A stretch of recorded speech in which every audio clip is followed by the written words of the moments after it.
Kevin, it's 5:31 a.m. on a Wednesday morning in the land down under. We've just seen BackLash a few days ago. CM Punk's feuding with Drew McIntyre, and they're both injured, but it's still the best thing going. AEW, there's drama. Tony Khan's taking pile drivers, pal. You've got Kenny Omega getting bashed up with diverticulitis.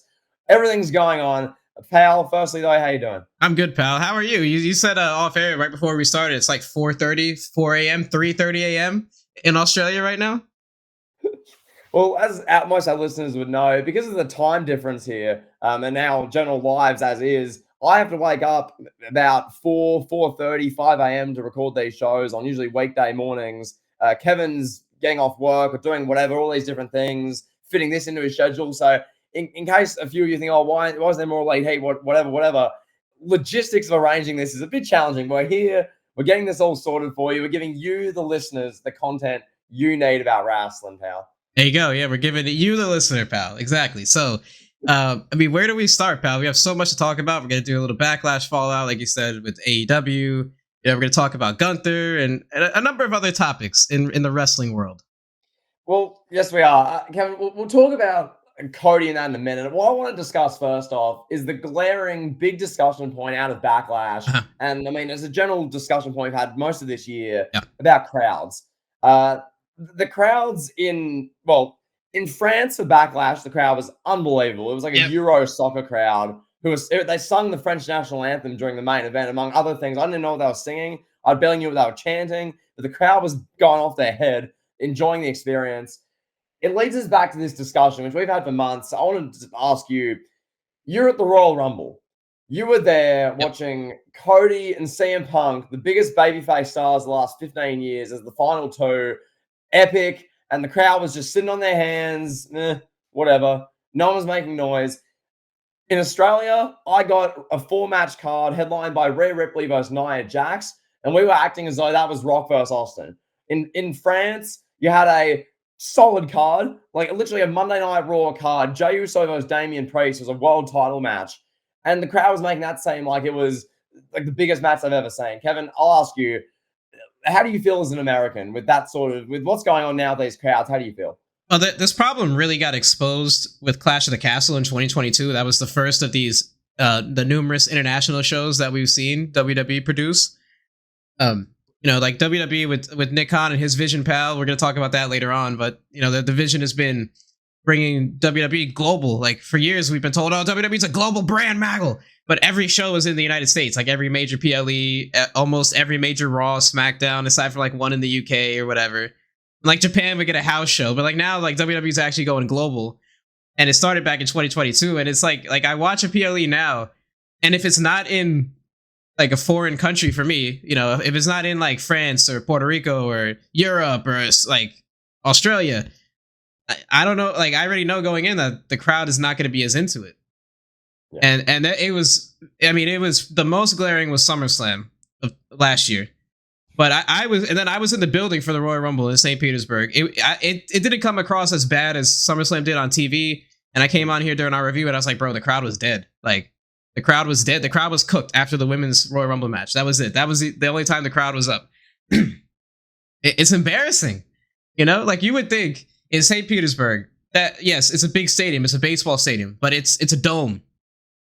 Like the excuse for years has been, oh, these outdoor football stadiums with open roofs, the noise doesn't get heard well over TV. There's no excuse in St. Petersburg, none.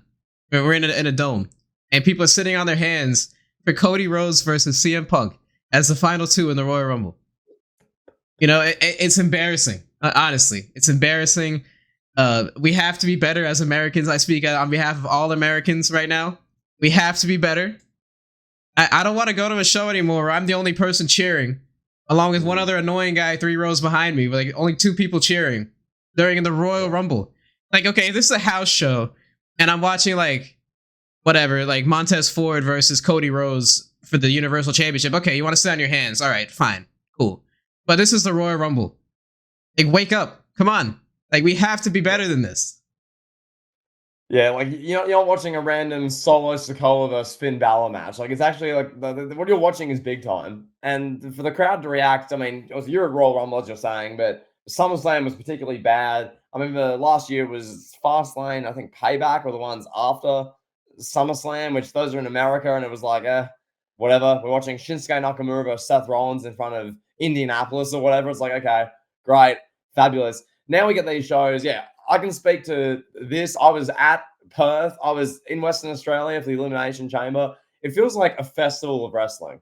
That's what it feels like. Now, you're at the Royal Rumble in St. Petersburg. I'll ask you in a moment, like what the vibe was and how much general, like, oh my god, oh my god, oh my god, there was for that. But for me, and like as we all know, that crowd for elimination, the show for the Elimination Chamber, what WWE wrote on a piece of paper, what Paul Levesque said would happen in Perth, was hardly that crash hot. You know, a Grayson Waller effect with Cody and Rollins, a literal Monday Night Raw second hour segment. But like that goes on in front of Perth or just a general international PLE audience. And I'm going off Cody's entrance, Rollins' entrance. We're singing, we're cheering, we're doing the Aussie, Aussie, Aussie, oi, oi, oi thing for Grayson Waller. We're all booing Theory. We're reacting to everywhere. He mentions The Rock. Boo! Rocky sucks! Rocky sucks! Like everything we were reacting to, Cody's like tearing his shirt off. I'm on you, Rock. We're all cheering. Yeah! You know, pyrotechnics are going off. It was this big thing. If that happened in, Indiana or Corpus Christi or one of these random, some town in Minnesota, pal, everyone's watching at home going, oh, this sucks. Like, this crowd's dead. They don't care. Why should we care? Like, whereas you get to Backlash the other day, everything you'd think was Game 7. Everything was WrestleMania 17 main event. Everything was the WrestleMania main event. That's how the crowd in Leon made it seem, which just makes the show so much more fun. Because like that exact Backlash card, Kevin, if that happened in Corpus Christi for a SmackDown or like a payback, the crowd would be like, Jey Uso and Damian Priest. And we've seen this like 10 times. Who cares? Cody and Styles, good man, whatever, don't care. That's literally what would happen. So Kevin, I ask you, when you're at the Royal Rumble, was it like a festival party-like atmosphere? Talk about the atmosphere at American shows. Defend yourself. Well, yeah, there was no festival or party-like atmosphere. I can't say that with confidence. I'm trying to think of what it was like. I spent the whole weekend there. No, I mean, I imagine, like you said, in Australia, you were talking to people that were wrestling fans, like on the streets. You were running into people dressed up as wrestlers. Not a lot of that going on. You know, I mean, part of that is like St. Petersburg is not really a destination place. You know, it's St. Petersburg. It's like 45 minutes, like way west of Tampa. So it's not like, like you're in a big city like Chicago. It's a little bit different. Chicago, New York, Los Angeles, Vegas, even like those places are a little bit more like, hotbeds for wrestling. St. Petersburg is not, to say the least, with all due respect to St. Petersburg. You would think, being that NXT is in Orlando and WWE has made Orlando like one of their second homes, you would think there'd be a big atmosphere, but like there wasn't really much of that. Like, I'm out in the streets walking around St. Petersburg the night before wearing like a wrestling shirt. It's like, nobody's really talking to me. Hey, Royal Rumble tomorrow. Like, not a lot of that going on. Just patrons living their life and all that good stuff. So, now I was walking around Burstwood, Western Australia, in the general precinct near Optus Stadium, bumping into people who were wearing wrestling shirts. I was like, I can't wait for Rhea Ripley to beat the crap out of Nigel. I just had this conversation. I was like, God bless Rhea Ripley. I can't see the Cody entrance. There was the picture that was our thumbnail for the Elite Heat discussion on the show was me meeting a Hulk Hogan cosplayer, a guy dressed as Terry Jean Bollea. I met someone like that, dressed in full Hulk Hogan gear. He was taking pictures with people. I was like, what you gonna do, brother? Like it was just fabulous. Like, and that being said, did you ask him how he spent the lawsuit money? No comment. We've dunked on Terry Jean Blair a bit, and we've dunked on the crowds for the American. That's to watch this space, pal. We'll see as we get through these next few months of shows, which are all international. I think it'll just further make the American crowd seem just out of touch and too quiet. So anyway, that being said, pal, I want to discuss something for now. We'll get to Cody shortly. We'll build that up through the show. I want to discuss something that's just objectively pretty cool. Jade Cargill and Bianca Belair won the women's tag titles. This is just pretty cool, I think, because, yes, I drafted Jade Cargill number 1 in my Elite Heat draft, but objectively speaking, these two, and we talked about this a little bit already, what they're doing for women's wrestling, I think needs to be discussed because this feels so big time. Like these two are just the definition of aura. These are like two people. They're on the screen. You're like, oh my god. And you could show that to anyone of your friends who knows nothing about wrestling. You show, hey, look at these two. They're like, oh my god.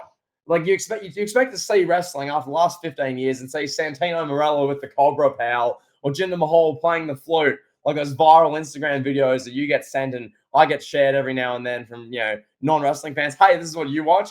You expect that, but then you see stuff like this. Jade looking like just with the women's title. You got Bianca. I want your thoughts, pal? They're now women's champions. Talk to us. I just want to say this about like random videos that you get sent by non-wrestling fans. That there's a guy that does like basketball and like NBA videos on TikTok.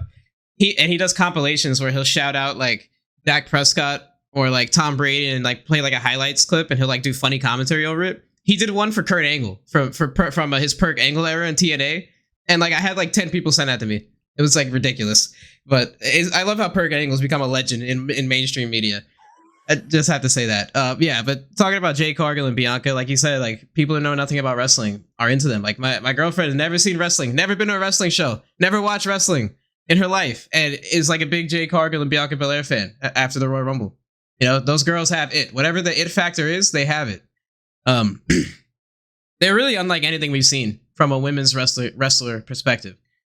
I would say they have more aura and star power than any other woman that we've ever seen step foot in a ring. That goes for Becky Lynch, Trish Stratus, Charlotte Flair, Lita, you name it, Fabulous Moolah, Sunny, whoever you want to put on that. Sable.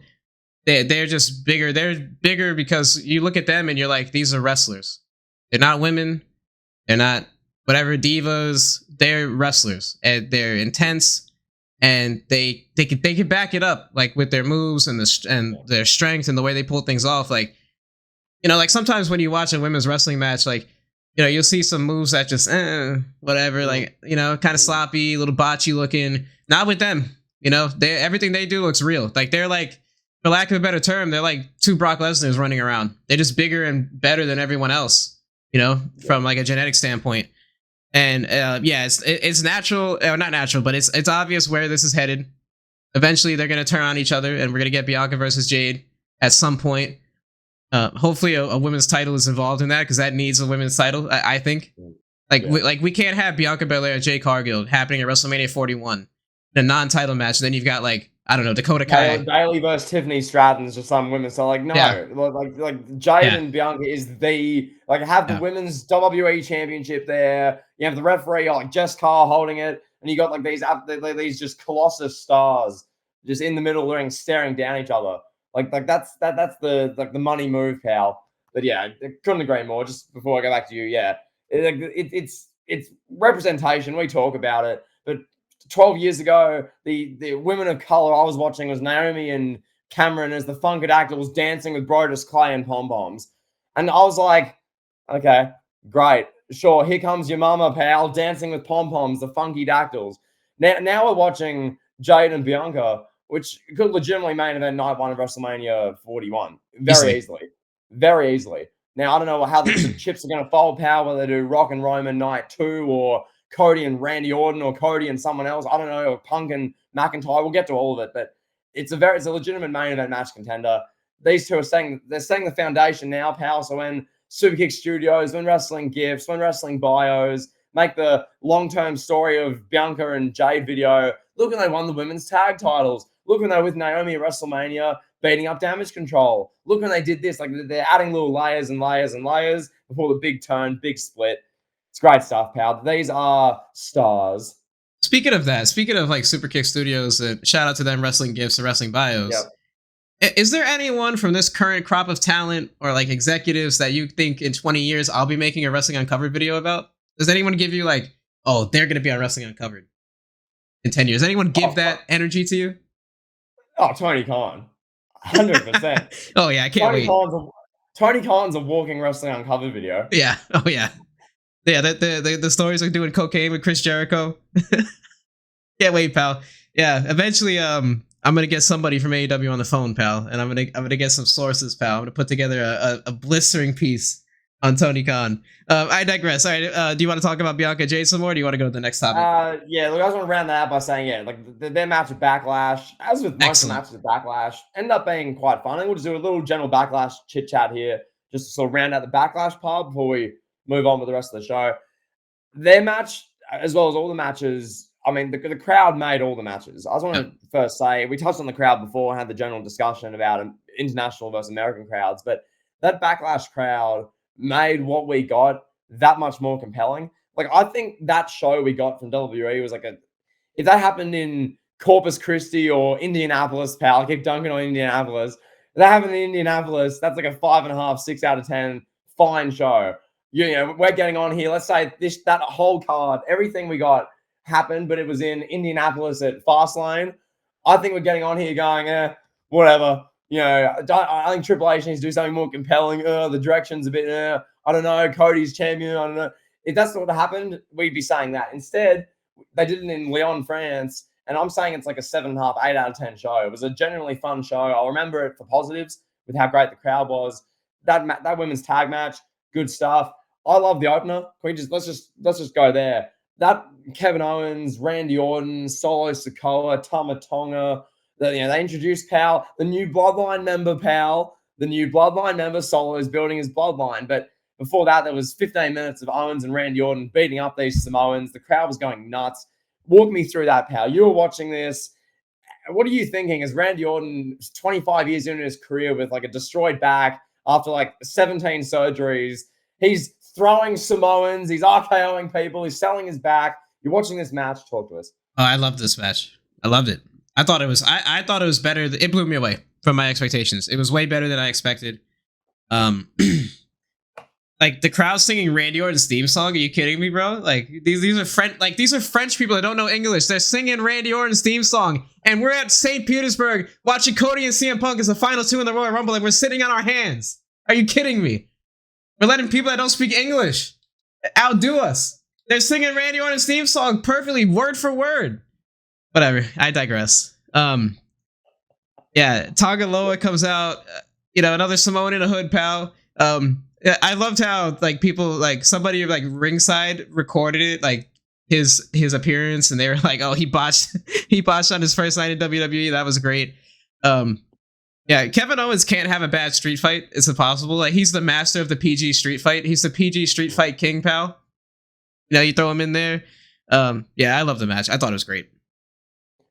No, really well done. And I just want to say, I like where they're headed with this, I guess, new version of the Bloodline story. Like, this is what was needed when Roman, like this is the whole thing I was talking about for months and months and whatever. When, like, Roman was still champion, and it was like, okay, what's the sort of direction here? Solo is just losing a bunch of matches, I guess. Jimmy Uso is just Jimmy Uso. He's just there. Jey Uso's over on Raw.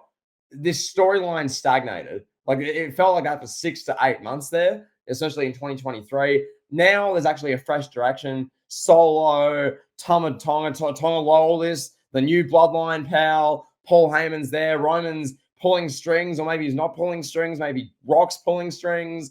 There's a lot of what's going to happen. There's talk of the Bloodline Civil War at Survivor Series, which would be nuts. Can you imagine? Like, if they did something like that? I want it. Injected in my veins. Yes. So among other Bloodline matches, Sikoa versus Roman, or maybe Roman versus Jimmy Uso finally happens. There's a lot of things they can do, a lot of places they can go with this. So yeah, I like how they're saying that. That's still going to be the big story as we go. And one more thing I want to say on Backlash.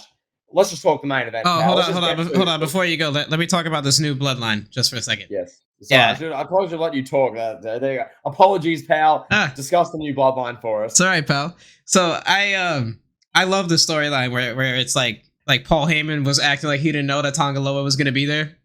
That's great. Like he's just like, what is going on? I'm losing control here. And then he's like, was that on Raw or was that Backlash when I don't remember when it happened, but he was like looking at Jey Uso like, hey bro, I need help. I can't handle this solo guy. Come on.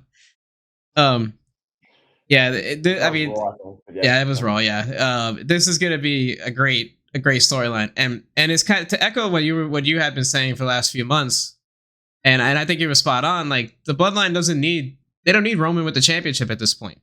We got every single dollar we can out of Roman with the championship. Like, it was the perfect moment to have Cody win it at WrestleMania. Now there's so much more money in what, like, the unknown. What's gonna happen when Roman returns? You know, is he gonna be a babyface? Is he gonna come in and just punk out Solo Sikoa and tell him to know his role, bitch? Like, what are we gonna get? You know, there's so many different directions that this could go in, and Solo's becoming a star that I predicted he would become. It's gonna happen. Who cares that he lost 25 matches or whatever it is in a row? Who cares? The Miz was a jobber at one point in his career, and he's become a legend, Hall of Famer.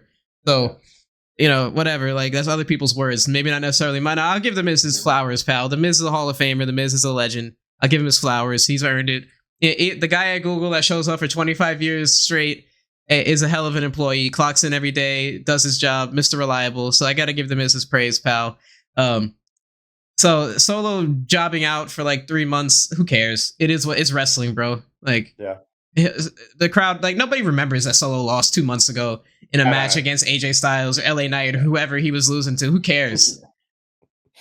That's such a good point. Yeah, like, I'm watching Solo Sikoa and he's like staying there dominantly with Tama Tonga and Tonga Loa and Paul Heyman, and they're doing this whole intense story, and Sikoa's getting out of limos or getting out of Jeeps at the beginning of SmackDown, and Paul Heyman's like shaking, and he's like, what's going on? Roman won't like this. Like, I'm not thinking, damn, Solo lost that singles match in the second hour of SmackDown 3 months ago to LA Knight before Kevin's Royal Rumble trip in St. Petersburg. Like, I'm not thinking that.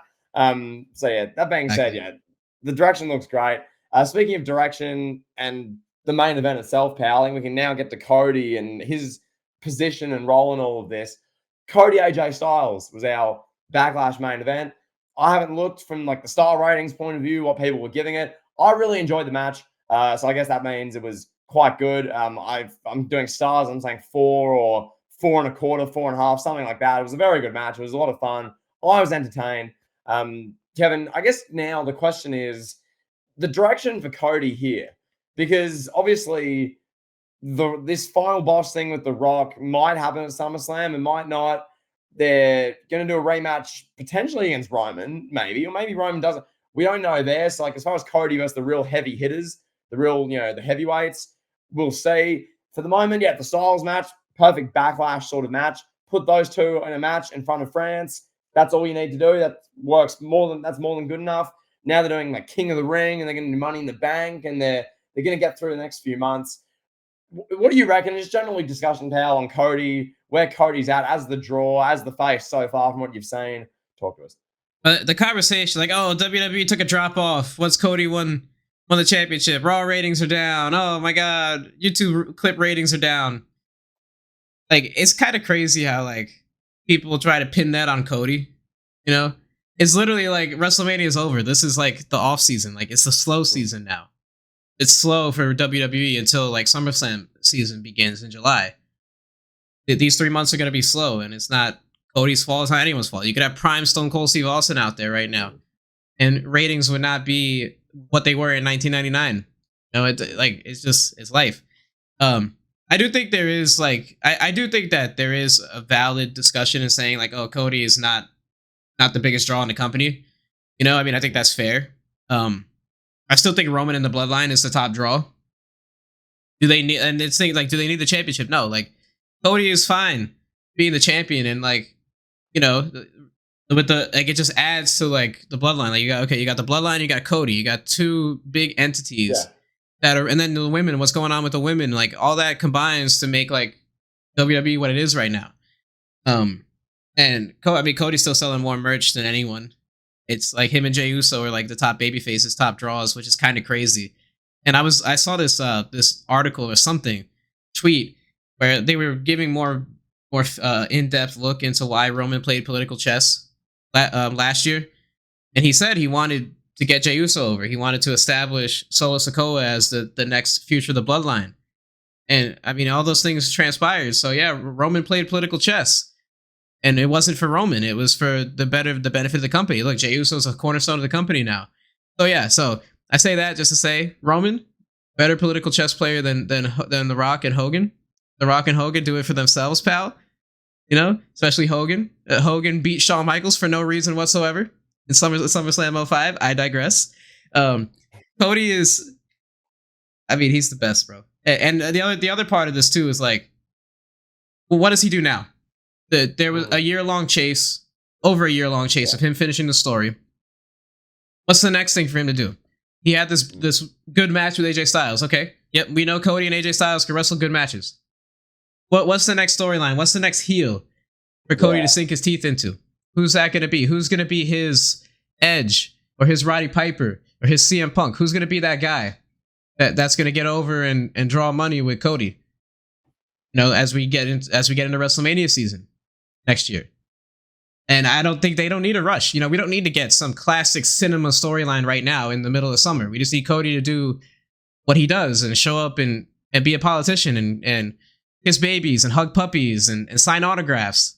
Yeah. And then, like, come SummerSlam, get him in there with somebody, whoever that somebody is. If you want to do him and Jey Uso turns heel on him, I mean, they could print money doing that. Like, there's a lot of different things they could do. That's a great option. That's a great option. Because as you really well say, now because the title is off Roman, now you've got whatever this bloodline, this big storyline. Like, what's going to happen? What's going to happen? And you got Cody as the champion to go with everything else they're already doing: King of the Ring, Queen of the Ring, the women's storylines. You got all this other business going on.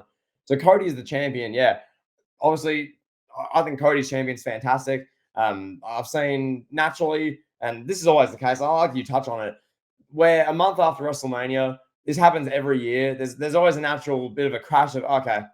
So we at biggest show of the year, WrestleMania main event, 2 nights, the biggest ever, the biggest WrestleMania, blah blah blah. WWE does the same discourse every year. The biggest WrestleMania. Oh my god, oh my god, oh my god. And then it's a bit of a deep breath, and then we can sort of reset and go again now that Cody's the champion. I agree. I think they need sort of something with Cody. It doesn't have to be right now. Clearly, they're going to do this stuff at the Final Boss Rock eventually. Clearly, a rematch with Roman. They're like your sort of big things. I don't know when they're going to do the Randy Orton storyline. When Randy Orton's going to show up and maybe get buddy with Cody, only to turn on him to try and get a title shot. I think that's where they need to go from here. Like, start to do a slow burn with that on TV, because your option is what else at the moment? You're not just going to have Cody versus Styles every pay-per-view. That's felt like a one and done. Like, Styles got his shot. Well done, Styles. He's had a legendary career. Back to the mid-card you go. What else from here? Because, like, we saw Cody versus Nakamura like 6 months ago. We don't need Cody versus Nakamura for the title. We don't need that. A match like that's how you're going to get fans being like, eh. My brain is ticking, pal. Yeah. I think Rollins. Cody and Rollins. Like that. Yeah. I mean, Rollins is like, hey, bro, look, I sacrificed myself for you. Yeah. You owe me a title shot. You know? Yeah. But like, it could be that simple. But there's money in that for sure. I mean, they're two of the best wrestlers in the company. Why not figure out something for them to do? Yeah. And on that as well. So I think you do that. Like, if I had the pen, I'd start to introduce now Randy Orton, getting him on screen in some way, shape, or form with Cody. I'm not saying Randy Orton comes out on Raw and challenges Cody to a match. That's boring. I'm thinking something where, like, backstage, like, Randy sees Cody walk off and, just looks at him. And then people can go, oh. Or then maybe, next week on Randy knocks on Cody's locker room door and goes in to have a chat to him. Or, people asking Cody, what's the go with Randy Orton here? Like, are you going to bring the legacy back? Are you on the same page? You're going to have people talking to Cody. Don't trust that guy. He's trying to get a title shot. Don't trust him. Like, you shouldn't trust Randy Orton. Cody's like, oh, no, it's all good. I just thought about this. They started it on Twitter. I don't know if you saw this, but Randy Orton tweeted like 12 years ago, like, oh, I think Cody's going to be champion one day. And then Randy Orton quote tweeted himself and was like, look, I was right. I mean, the way WWE operates nowadays, they use social media to hint at things. Yeah. And we saw it with like CM Punk. They would comment, oh, best in the world, pal, GTS. Yeah. So I think that's the start of it right there. With Randy Orton acknowledging, hey, I predicted this. I saw you as the future. You were in legacy. And, maybe Randy Orton comes out one day and he's like, hey, I didn't get my thank you. You thanked CM Punk, who's been a jackass for 10 years. You thanked your dad. You thanked your wife. You thanked your dog, but you didn't thank me. Yeah. I gave you your start. Like, it's something. It could be as easy as that. Yeah, yeah, exactly. And I think, you start to build that up. I think you have like for 4 to 8 weeks on Raw. For this next period, pal, in May and June, when nothing happens in May and June. Like, this is a time period where, we're a month after WrestleMania, we're 4 months from SummerSlam. It's a bit of a filler time period. this is the perfect time to start to tease that. Randy Orton's on Twitter, re-quoting things. Cody Rhodes at Randy Orton in a tweet. They'd have Cody walk out of Randy Orton's locker room on Raw, start to get people talking, really hyping it up. And then maybe they can be a team for a bit. Then Randy Orton like shocks Cody, snaps, turns on him. Then all of a sudden Randy's like unhinged. He's like, yeah, you thanks CM Punk in your speech, but not me. I brought you into the company. I was your best friend. I traveled the road with you for 3 years and made you what you are today. And you thanked Phil Brooks, the guy who walked out on you in catering in 2012, who when you were Stardust in the end of 2013, being 2014, Punk was laughing. I was on a phone call with Phil Brooks and he was laughing at you, Cody. and you thanked him instead of me. And Randy's like, he's like, eyes are red. He's like doing his like angry Randy faces. And he's like snaps. He's like, stupid. Like he snaps on Cody. And you can set something big up there. Easy. I think that sounds good. That sounds fun. It's easy. And Cody is the good guy babyface being like coming out, whoa, I'm standing up for myself. I'm not letting you beat, the monster inside Randy, blah, blah, blah. They can do a whole storyline. So that's just off the top. I didn't even plan any of that. That's just common sense to me, at least. Sounds fun. Gets you through a few dead months here. Gives Cody something meaningful. Not just a match with Nakamura, pal. Ooh, like no one cares. So there you go. I love it. I love it, pal. All right, is it that portion of the program where we can dunk on AEW now? Look, let's be strategic here, pal. A few things happened in the AEW space in the past couple of weeks. Wait. Can I just announce a new segment for the listeners, pal? Off the cuff, pal. Every week we're gonna try to incorporate a segment called "Dunking on AEW," where we just we're like LeBron and Wade, Shaq and Kobe, pal. You're throwing lobs to me, I'm throwing lobs to you. Boom, dunking on AEW, pal. How are we supposed to keep credibility and objectivity as a podcast when you're saying stuff like that?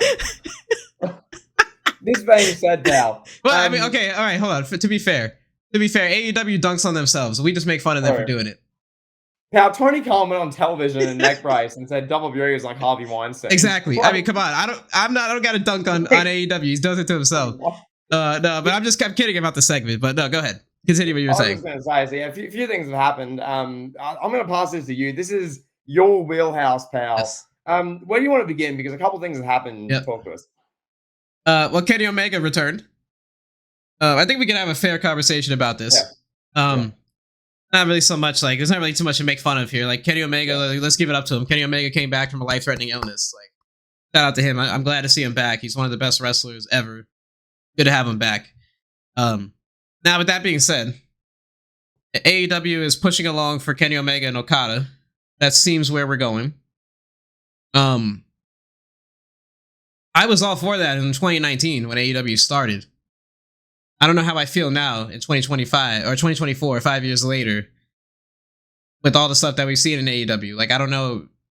Like, yeah, it'll be a good match. Sure. Will it have the same aura, the same mystique?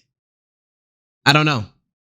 Like, AEW's done so much damage to themselves that, like, even good things don't even feel good anymore when they do them, Like, Swerve wins the championship.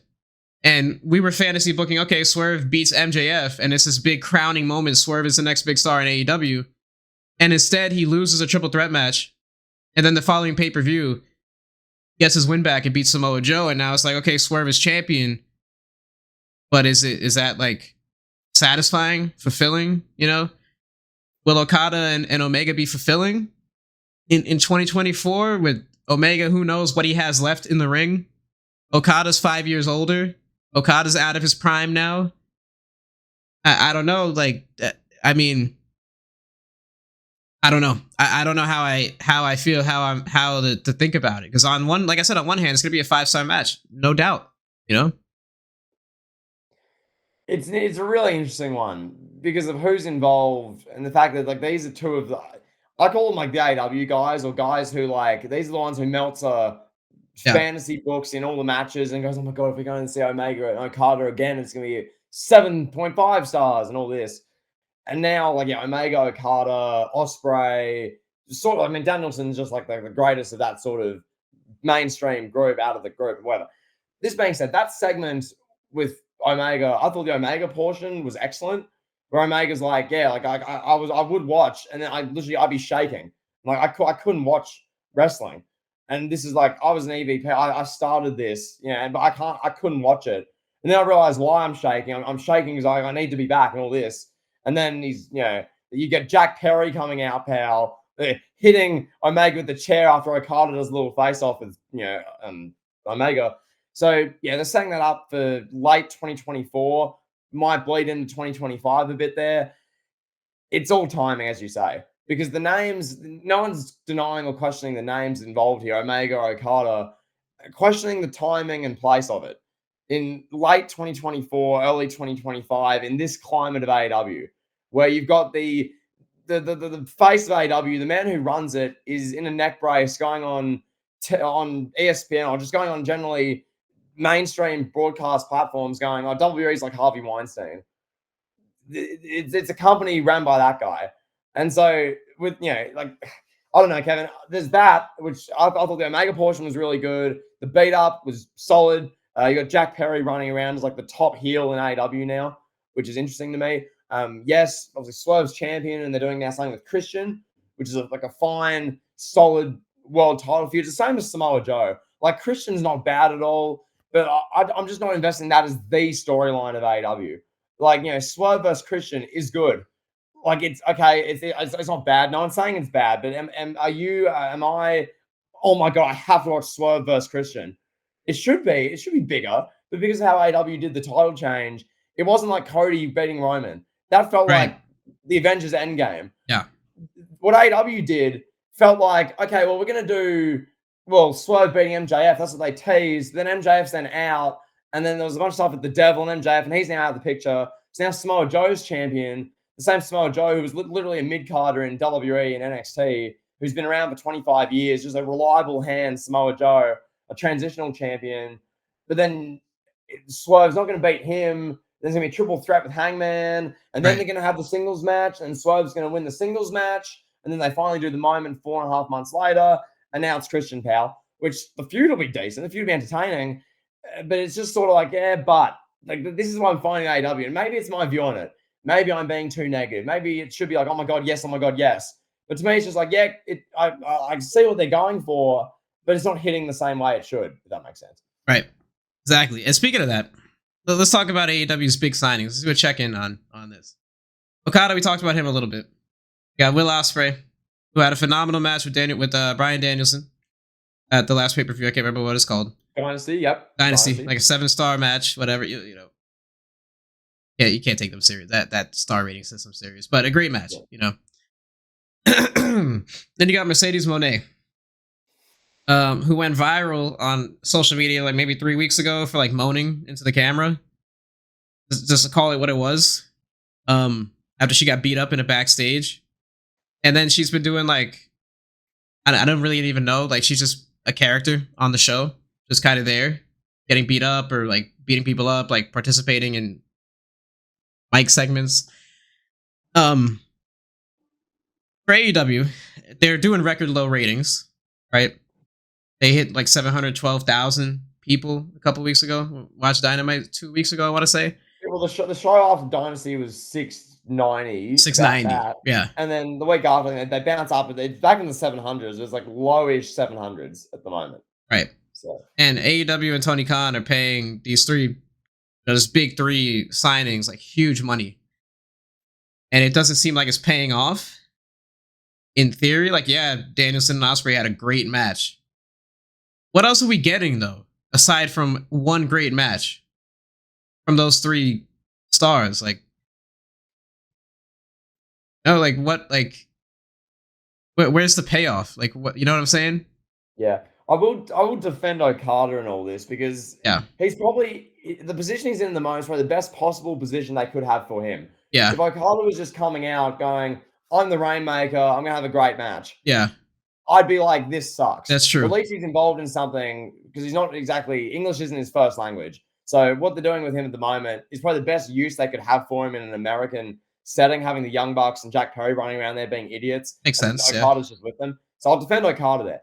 Mercedes Moné, Kevin, we need to have a real discussion on her specifically, because this is someone who many have called the greatest female wrestler of all time. That is a real thing people have been saying, and we're not making that up. That's a discourse. And the position, the use of her, the lack of any buzz, I just find it disappointing. Like I'm not angry about it. I'm just like, it's just sort of disappointing. We're in May now. She debuted what, 2 and a bit months ago, and Big Business in Boston, pal. 2 months ago, and you had Boston chanting CEO, CEO. They sold 10,000 tickets, and they had a good arena sold for that. And then since then, pal, just another action figure for Tony Khan. Like, Kevin, where to from here? Because we were saying this. You said this especially. You were big on this when she came in. Cool, Mercedes is here, and what are we doing? What's the game plan? You like, it's all well and good to sign a great player, pal, get a great talent on board. What's the game plan? How are you going to utilize them? Do you feel like Mercedes Moné has been utilized that well, pal? I don't really feel that way. No, I don't. And I want to say this just about Ospreay too. I want to couple him and Mercedes into this conversation. When AEW was riding high from 2019 to the end of 2020, like summer of 2021, right? Or I'm sorry, I'll say summer of 2022, when they're riding high for those 3+ years.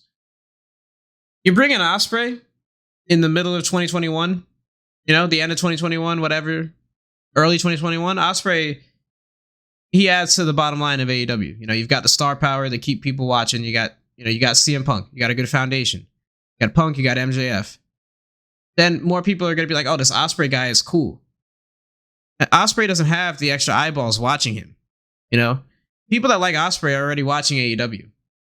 Nobody that knows who Will Ospreay is not watching AEW now that they don't have big stars anymore.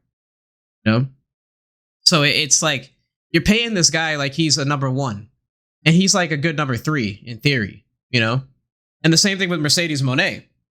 When AEW desperately needed women's star power in 2019 and 2020, that was the time to bring Mercedes Moné in. Now they have Toni Storm. Britt Baker's established. Thunder Rosa's still there. They have all these talented women. There's no need for Mercedes Moné to come in and save the women's division, pal. Like, they needed her in 2019, 2020. And she's also being brought in as like a number 1, and she's not. Yeah, you can call her the greatest women's wrestler of all time. Like, that's your opinion. You're entitled to it if that's what you truly believe in your heart. She's up there. Like, she might be a top 10, Mount Rushmore, whatever. But I don't know if she's the greatest. That's a big claim.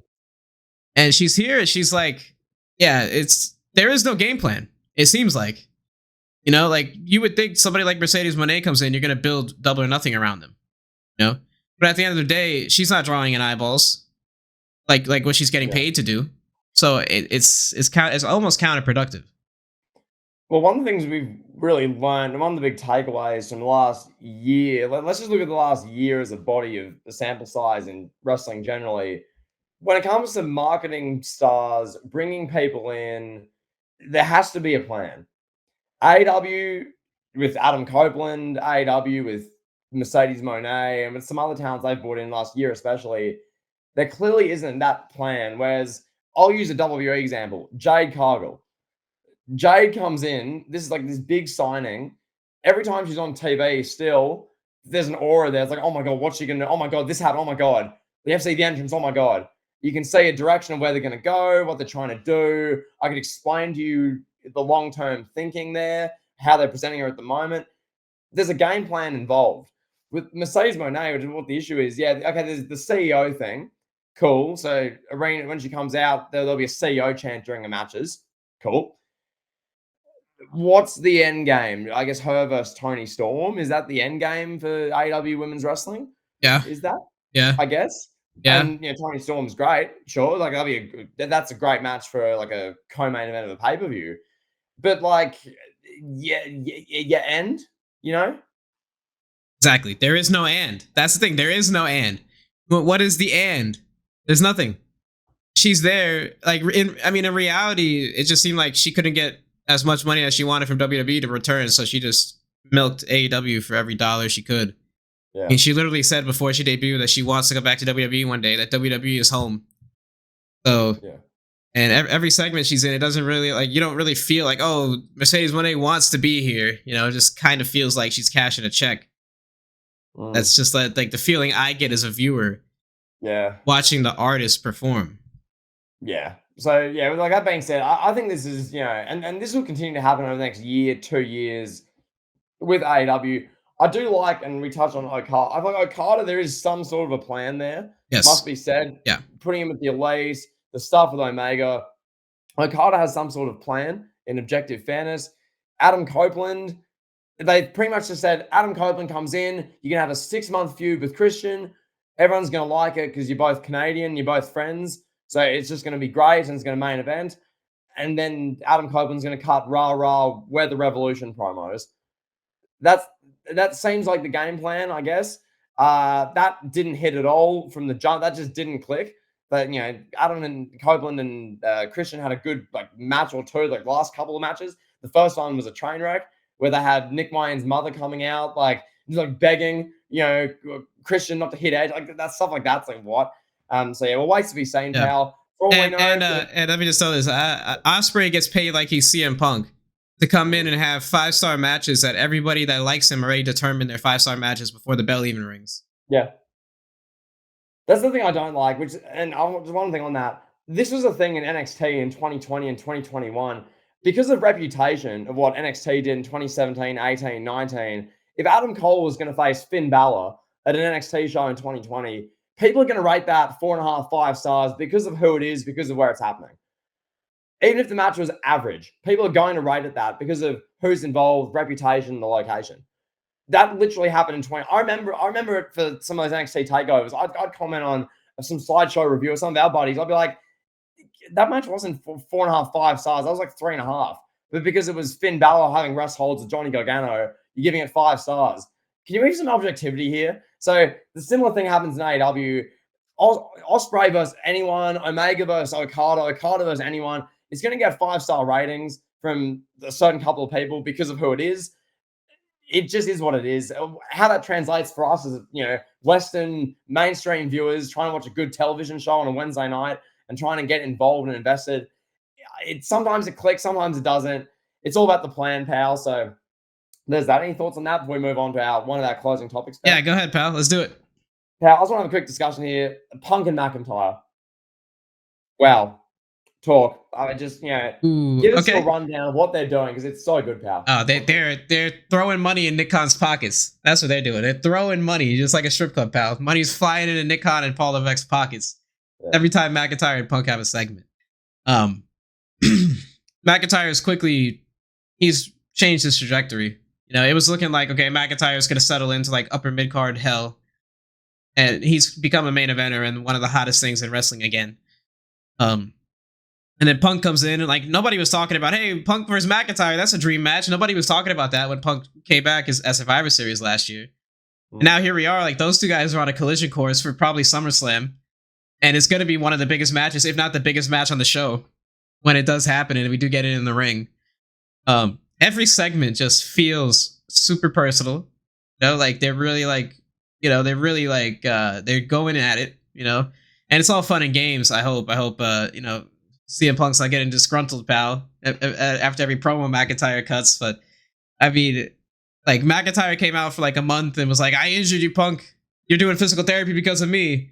And then Punk cost McIntyre the championship and is now like, yeah, I didn't get to main event WrestleMania. You didn't get to have your moment. I ruined your title reign. It's great. It's good stuff. And they go back and forth on Twitter. I mean, you can't. This is pro wrestling, bro. And it happened organically. That's what's best about it. It wasn't planned, like the Rollins thing where Rollins is crying when CM Punk's music hit at Survivor Series. It wasn't planned. It wasn't forced. It just happened, and that makes the best stories, and it's incredible. No, I couldn't agree more. I don't know when they're going to do this and like the timeline, but like I just want to see it. It's fun. It's great. They're personal shots. They're fun shots. Compare this to Drew McIntyre after Roman Reigns ruined him at Survivor Series 2020. Drew, and I had this discussion. One more thing, just quickly, side tangent. Because I was saying, yeah, like who outside of his family did Roman Reigns really elevate in the title reign? I said that I was having a comment discussion with someone about that. Drew McIntyre he ruined. He ended Drew's momentum. Drew was feuding with Jinder Mahal doing sword fights at SummerSlam 2021. He was feuding with Baron Corbin and Madcap Moss in lead up to WrestleMania 38 over what I don't know. McIntyre's momentum was shot. all of a sudden now he's in here. Punk, this is like the biggest, hottest storyline in wrestling, the most hate. This is the thing you're watching Raw every week to see. It's great stuff. I love it. I couldn't echo more what you said, pal. I think it's fantastic. So yeah, I mean, do you want to talk about Nick Khan, the businessman, before you get out of here? A little before we get out, yeah. I like this setting up for some big time shows. I've seen Polana's put out SummerSlam 2024. Here's the card they can go with, and it's like Punk McIntyre, Cody versus the final boss Rock. You got, I think it was, there were a couple other matches which I'm forgetting off the top of my head now. Like Roman versus either Sikoa or Roman versus someone, like a big bloodline hated personal match. All these sort of things going on. Big women's matches that are on the cards potentially. Like the direction for SummerSlam looks great. Logan Paul, LA Knight, or a match like that. There's so much going on for SummerSlam and WrestleMania next year, pal, in Las Vegas. That's now happening, pal. Yeah. You're excited? How you going to go? Oh, I'm going. Oh, yeah. I'm going for sure. Rumor is that Cena and Rock are both going to wrestle, and it's going to be Cena's last match. I'm going. I'm 100% going to be there. 100%. Yeah. That's in the cards for my vacation next year. Cool. Yeah, WrestleMania from Vegas, pal. You have to be drinking all day, gambling all night, watching WrestleMania. So pal, you have the final boss Rock coming out swearing in front of you, pal. I can't wait. I saw you buy one of those $20,000 like second row seats at BDE board. I wish you can feel the Rock's sweat fly off as he's punching Joseph Arfan Hawaii. I wish. My God. Yeah, there you go. The direction's shaping up well. You can see a plan in place at WWE. AEW, they're building towards Omega and Okada part 5 or 6 in a few months. They're building towards, I think, Mercedes versus Tony Storm, which should be good. And Swerve versus maybe MJF in like 6 months. So that's the sort of directions we got. Yeah. And yeah, bro. I mean, WWE, they're killing it. They're selling out. Like, look, the fact that Nick Khan convinced the Australian government to give them $55 million, $60 million? Some crazy number. $60 million for a 4-match card headlined by Rhea Ripley versus Nia Jax. Like, that's really nuts when you say it like that. The Australian government paid $60 million for that show. I mean, in the Vince era, what were we doing in Australia in the Vince era? We had Triple H tearing his pec. Kane's mask falling off in the middle of the match, like. I think we'll end it on that. That is the reality of where we're at. It's been a good episode, pal. Late Take is back, pal. Better than ever. Great stuff, pal. Yes. All right. We'll talk to you guys next week. Peace. Peace.